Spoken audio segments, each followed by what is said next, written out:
সকাল সকাল রান্না বান্নার তোড়জোড় চলছে। তো এখানে আমি ফুলকপি ভাজা করছি, আর এদিকে হচ্ছে মুগের ডাল, একদম ধোয়া উঠছে, এই সবে নামালাম।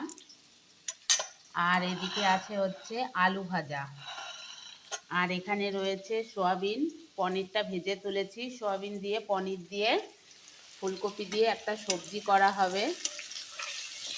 আর এদিকে দেখো আলুটা ভাজতে বসিয়েছি, একই রান্নার জন্য দুটো কড়াই বসিয়ে দিয়েছি যাতে একটু তাড়াতাড়ি হয়। বৌদি বাদবাকি কাজকর্মগুলো সারছে, বৌদি রান্নাটা বসিয়েছিল। তো বৌদি যাবে হচ্ছে আমাকে নিয়ে এখন ডাক্তার দেখাতে।